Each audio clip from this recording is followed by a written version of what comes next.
Assalamualaikum warahmatullahi wabarakatuh. Halo teman-teman, jumpa lagi di channel Sahabat Medis. Pada video kali ini, kita akan membahas mengenai latihan soal dan pembahasan SKB CPNS tahun 2021. Dengan materi pembahasannya adalah tentang SKB kebidanan. Dan buat teman-teman semua, khususnya dari formasi bidan, tonton terus video ini sampai selesai. Karena tidak menutup kemungkinan soal-soal yang akan kita bahas nanti akan muncul pada ujian SKB tahun ini. Dan sebelum kita masuk ke soal dan pembahasannya, buat teman-teman yang baru gabung di channel ini, jangan lupa untuk dukung channel ini dengan cara subscribe dan nyalakan lonceng notifikasinya agar teman-teman tidak ketinggalan update video terbaru dari channel ini. Oke, langsung saja kita masuk ke soal yang pertama. Seorang perempuan usia 30 tahun datang ke rumah sakit hamil 9 bulan, janin tunggal, hidup, intrauterin dengan presentasi kepala.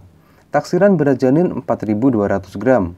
Hasil pemeriksaan dalam, pembukaan sudah lengkap, kepala turun Hotga 4, dan setelah dipimpin meneran selama 45 menit, akhirnya kepala lahir. Namun bahu anterior macet di atas simplicis pubis, dan pasien terlihat kelelahan. Pertanyaannya, apakah penyebab terjadinya penyulit pada kasus di atas? A. Kelelahan. B. Posisi tidak tepat. C. Kepala turun Hotga 4. D. Cara meneran yang salah. Atau E. Makrosomia.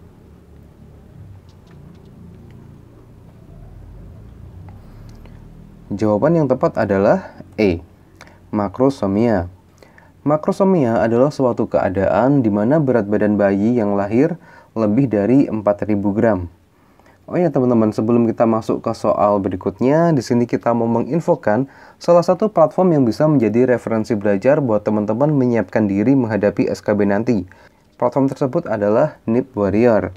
Jika teman-teman gabung di platform ini, teman-teman akan mendapatkan yang pertama 3 paket tryout sesuai dengan formasi yang teman-teman pilih, kemudian 5 paket tryout kesehatan umum, kemudian ada juga file PDF kumpulan materi sesuai formasi, file PDF kumpulan materi kesehatan umum, grup WhatsApp, dan support dari tim NIP Warrior. Dan di sini kita juga sangat menganjurkan buat teman-teman untuk sering berlatih tryout. Karena dengan sering berlatih tryout, selain bisa menambah wawasan teman-teman, hal ini akan melatih teman-teman dalam mengatur manajemen waktu. Dan untuk cara gabung di platform ini, teman-teman tinggal klik linknya di kolom deskripsi video ini. Oke, kita lanjut ke soal berikutnya. Nyonya D, umur 29 tahun, seorang tunasusila, datang ke tempat bidan mengeluh sakit di perut bagian bawah, mengalami pendarahan dan demam. Dari hasil anamnesis, diketahui ia menggugurkan kandungan pada dukun 10 hari yang lalu. Pengguguran kandungan yang dilakukan Nyonya D dalam istilah medis disebut A. Abortus imminens, B. Abortus provocatus, C. Abortus incomplete, D. Abortus incipient, atau E. Abortus habitualis.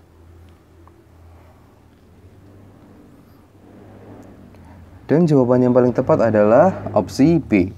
Abortus provocatus. Dan sekarang kita akan bahas tiap opsi dari pilihan jawabannya. Yang pertama, abortus imminens adalah keguguran tingkat permulaan ditandai dengan terjadinya perdarahan yang sedikit dari jalan lahir. Namun jalan lahir masih tertutup dan janin dalam kondisi masih baik di dalam kandungan.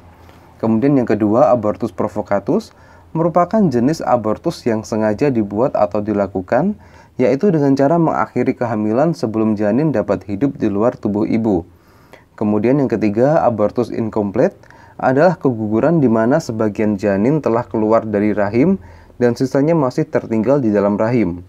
Yang keempat, abortus incipient adalah keguguran yang ditandai dengan serviks yang telah melebar namun janin masih berada lengkap di dalam rahim.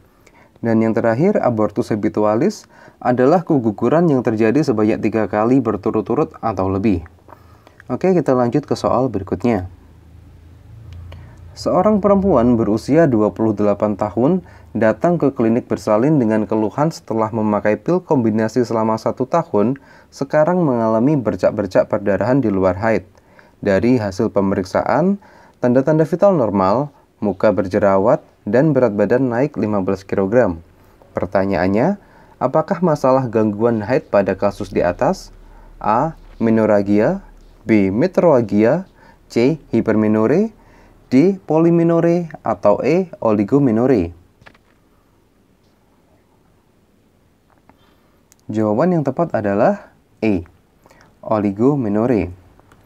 Oligomenore adalah panjang siklus haid yang memanjang dari panjang siklus haid klasik, yaitu lebih dari 35 hari per siklusnya. Oligomenore juga lebih sering dialami oleh wanita yang memasuki masa menopause atau wanita yang menggunakan kontrasepsi hormonal, seperti pil KB atau KB suntik. Oh ya, selain belajar tentang masalah kebidanan, teman-teman juga jangan lupa untuk belajar tentang materi-materi kesehatan umum, karena pada saat ujian nanti paling tidak ada 30 soal tentang kesehatan umum yang harus teman-teman kerjakan. Oke, kita lanjut ke soal berikutnya. Berikut ini adalah faktor-faktor yang mempengaruhi persalinan, kecuali A. Jalan lahir, B. Janin dan plasenta, C. Kekuatan, D. Keturunan atau ras, atau E. Psikologi. Jawaban yang tepat adalah D. Keturunan atau ras. Berikut adalah faktor-faktor yang mempengaruhi persalinan. Yang pertama, passage atau jalan lahir. Kedua, passenger, yaitu janin dan plasenta. Ketiga, power atau kekuatan. Keempat, psikologi. Dan yang kelima, penolong. Kita lanjut ke soal berikutnya. Ikatan Bidan Indonesia atau IBI berdiri pada A. 23 Juni 1951, B. 24 Juni 1951, C. 23 Juni 1952, D. 24 Juni 1952, atau E. 23 Juli 1952. Jawaban yang tepat adalah B. 24 Juni 1951. Dalam sejarah bidan Indonesia menyebutkan bahwa tanggal 24 Juni 1951 dipandang sebagai hari jadi IBI. Pengukuhan tersebut didasarkan atas hasil konferensi bidan pertama yang diselenggarakan di Jakarta 24 Juni 1951, yang merupakan prakarsa bidan-bidan senior yang berdomisili di Jakarta. Oke, sementara cukup sekian untuk video kali ini. Semoga video singkat ini bisa bermanfaat dan semua teman-teman di channel ini bisa lolos menjadi ASN tahun ini. Wassalamualaikum warahmatullahi wabarakatuh. Sampai jumpa di video berikutnya.